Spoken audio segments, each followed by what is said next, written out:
Right then, hello and welcome back once again to the channel. I'm here with another shoe review. It's an orange box, which can mean only one thing. It's a Nike shoe, but what is it? So today we're here with the Nike Zoom X Invincible Run FLYKNIT. Let's get into it.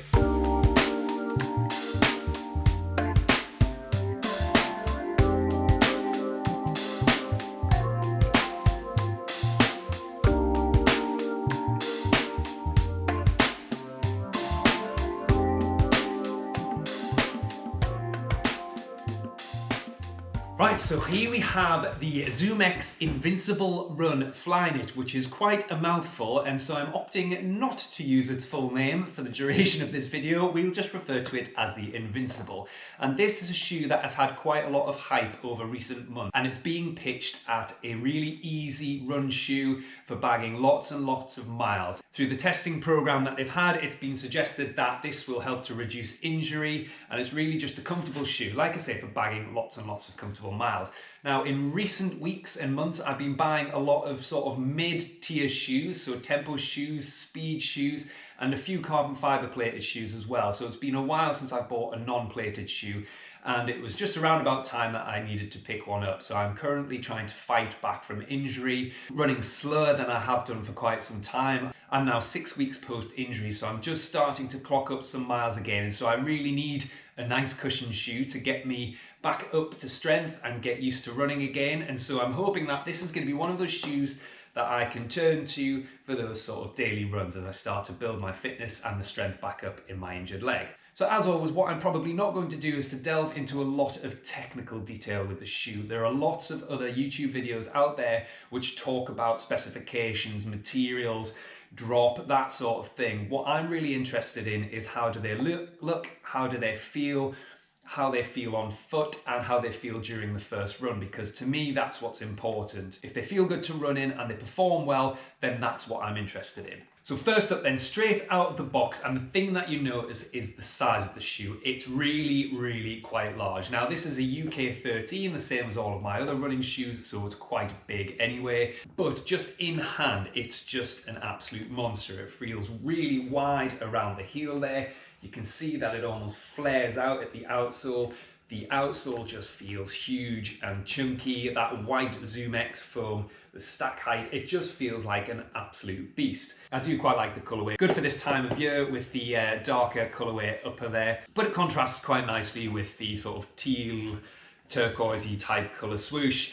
The red heel counter and the off-white midsole, which you can't really see probably from there, but if I put up close, you may be able to notice there's actually a bit of a sort of sheen to it. So when you look at it in certain light, there's a bit of a, almost like a purpley glow when you look at it at certain angles, which comes across quite nice. Now, I'm just gonna get rid of this. Another thing that you notice is the weight as well. So the Zoom X foam is quite light, but the shoe feels quite heavy, and I think that's probably down to all of this cushioning. One of the first things that my eyes are drawn to is this huge plush cushioned heel here, just round the collar here. Even on the outside of the shoe, there's just a massive amount of cushioning, and that's just going to give you a lot of comfort around your ankle, around your heel, and hopefully provide a little bit of stability as well. Let's talk a little bit about the upper. So it's a FLYKNIT upper, a Nike claim that it gives breathability in all of the areas that you're going to need it during the run. So hopefully it's not going to be a sweaty shoe, you're not going to feel your feet getting overheated as you run, and so it's going to remain comfortable mile after mile. It's a fairly rigid material, there's not a lot of flex in it, it doesn't stretch all that much, but there's quite a lot of the material, and so I don't think it's going to feel too restricting. The toe box appears to be quite wide, and so for my wide feet, I'm hoping that that's going to be okay, but we'll try it on in a moment. Around the rear of the shoe here, you've got this sort of rigid panel, this heel panel, which is embedded into the FLYKNIT, but you can see there, it's a lot more rigid than a little further up the shoe, and that again is going to provide you a bit of a locked in feel around your heel, a bit of stability, and hopefully stop you from rolling your ankle on this very plush and soft and squishy Zoom X foam. We'll come on to the foam shortly. In terms of the tongue, it's a pretty padded tongue. It looks like it's going to remain comfortable. It's attached inside, so it's not going to flip and flop all over the place as you run and therefore get uncomfortable, so no issues with that. And the laces, traditional lacing system, you've got your eyelets, albeit not very many eyelets, so we've got 1, 2, 3, 4 eyelets and then a double eyelet at the top, which I'll be using, as always, to apply the runner's knot, just for that added security of fit. Now, I say on most of my videos, if you haven't checked out my runner's knot video already, then have a scroll down on my page and just check out how I use the runner's knot to get a really nice, secure, locked-in fit in all of the running shoes that I can, where there's a double eyelet at the top. And when I slip these on in a few moments' time, I'll be sticking the runner's knot in them as well. Now, let's jump a little bit into the midsole. And as you can see, there's an absolutely huge amount of ZoomX foam there. Now, whether it's just because of the color of the sole, but it really, really looks almost overwhelming, the size of the midsole there and that stack height. It's not too dissimilar, I'm told, compared to the stack height of the AlphaFly Next%, which I'll come on to again in a moment. Now, the ZoomX foam is really lightweight, it's very bouncy and it's very responsive, and it's what Nike have used in a lot of their racing shoes, not least the Vaporfly Next%, but also the AlphaFly Next%. It's really bouncy, it's really lightweight, but it's also quite unstable because of that bounciness. What you tend to get is, as you step on it, your feet will almost rock from side to side because it's almost like standing on a big squishy pillow. Now, the way that they've looked to combat that in this shoe is to make a really wide footbed to avoid that rocker from side to side and to give you that added bit of stability. So I'm interested to see how that translates to during the run. And the problem that I've found with ZoomX foam in the past is that it deteriorates very quickly once it comes into contact with the ground. Now, let me show you what I mean by that. So if I take my very first pair of Vaporfly Next%, very thin outsole rubber there, and as soon as I wore out the lateral side of my outsole and the ZoomX foam came into contact with the ground, it just shredded to bits very, very quickly, all the way through, if you can see there, to the carbon fiber plate. It didn't last very long whatsoever, and that's on both sides of the shoe as well. You can see there on my left shoe. The AlphaFly Next% has a ZoomX foam as well, but there's a slightly thicker outsole on that, which I haven't worn through yet. I haven't actually worn this pair yet. I've got the Valerian Blue, which is kind of a black and green color upstairs, but the outsole is wearing a lot less quickly than the outsole on the Vaporfly. So with that in mind, looking at the bottom of this shoe, I'm happy to see that there is a lot of outsole coverage in this rubber. There's no exposed ZoomX foam, apart from this little bit here around about the arch, but that's not going to come into contact with the ground really. Where I land around about the midfoot is well covered. And the outsole rubber is in this sort of waffle, you can see up close there, it's in a waffle pattern as well, which is great as we head out of the winter and into spring. It does still have a tendency to rain here, but I think that this will help to keep me on my feet and stop me from sliding all over the place. It's been raining out there today, it's a little bit slippy, so I'm looking forward to testing this out and seeing just how grippy and stable that is. In terms of the price point then, so this is tipped at £160 sterling, which puts it in the same sort of bracket as a lot of the mid-tier shoes, the likes of the Nike Tempo Next%, the likes of the Saucony Endorphin Speed. So those faster shoes, whereas this is tipped at a everyday runner. That's quite a high price point for an everyday running shoe in my opinion, and that may put a lot of people off. In terms of the mileage that you're going to get out of this shoe, I've read a couple of mixed reviews, some saying 500-600 miles plus before they start to lose that responsiveness and depleting. I generally tend to get around about 500 kilometers out of a shoe before I start to feel like I need to upgrade or renew a shoe. So I'll be interested to see just how long these ones last. Again, I'm going to be using them for bagging lots of nice easy miles as I come back from injury, as I start to build my fitness back up, ready to start introducing some more speed training as I head towards racing season. Right, that's probably as much as I can say just by holding this in my hand. So let's slip them on and see how they feel on foot. Right, that slipped on without any problems whatsoever. I've stuck the runner's knot in there, so just cinching my way down and getting my foot locked in. And immediately, as soon as my foot has gone in there, I'm feeling that plush cushioning around the heel. It's almost like putting on a pair of slippers. So around the heel, and the ankle, and the Achilles, and even into that thick, soft cushioned tongue there, the whole area of my foot here just feels nice and snug. In terms of sizing, UK 13, the usual thumbnails width at the front there. And actually I'm quite surprised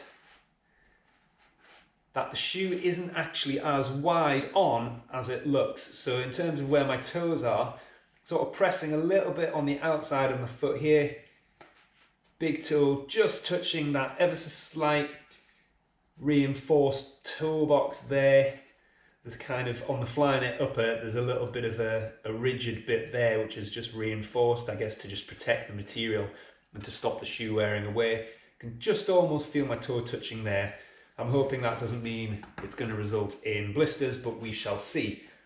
But yeah, not quite as wide as I thought. It doesn't come in as tight here as something like the Infinity Run. So I did a review on the Infinity Run last summer, and I had some issues in the tightness around the arch here as the midfoot came in really tight, and it just felt like there was a restrictiveness and a bit of almost like a standing on a Lego pyramid right around the arch of my foot, which became really uncomfortable, and I ended up having to send the shoes back because I just couldn't run in them. But immediately, before even standing up, these are feeling quite comfortable.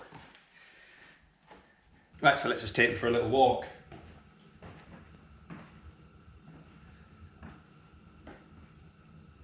Now the first thing that you notice once you start walking around is just how soft and squishy that ZoomX foam is. It's literally like walking on like a pillow or something really soft, like a bouncy castle or something.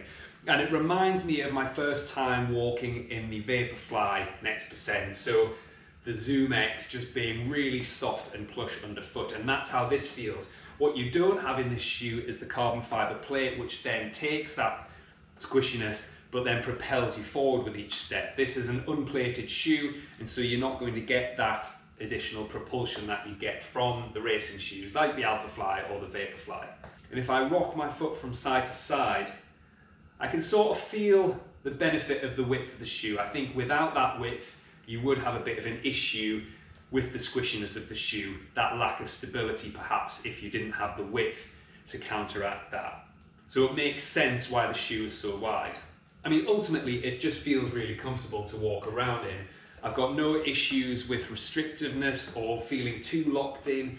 The comfort of the material, it's nice and thick, and so it's providing me a nice amount of, just a nice locked in and comfortable feel. The FLYKNIT upper feels quite comfortable as well. It's not a stretchy material, but it's flexing in all the right places and remaining comfortable as I transition my weight. Right, so that's probably about as much as I can say just by walking up and down inside the house, and what I'm going to have to do next is to lay them out with the rest of my kit and take them for a run tomorrow morning and see how they perform during that first run. I will see you then. Right, so let's get this done. Here we go.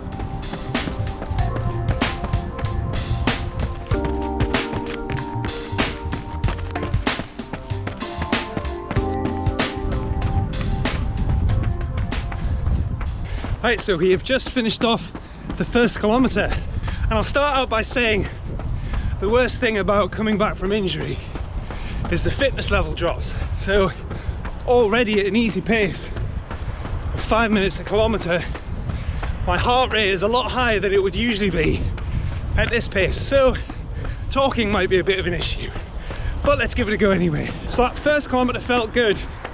You're getting a lot of cushioning from that ZoomX foam. What you're not getting is the propulsion or energy return that you would get from a plate, whether that be a carbon fiber plate or a nylon plate or something like that. The shoe does feel fairly heavy, but it's not all that noticeable because I'm not trying to run fast.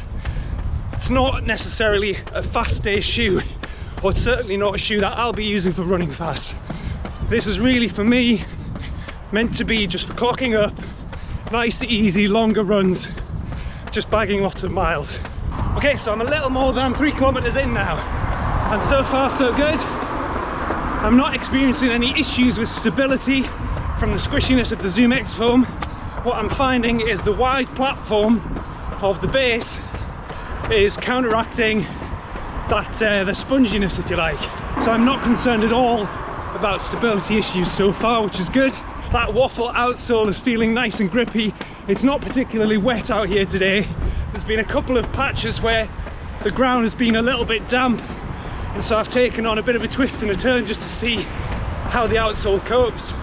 No issues there, again, which is good for this time of year.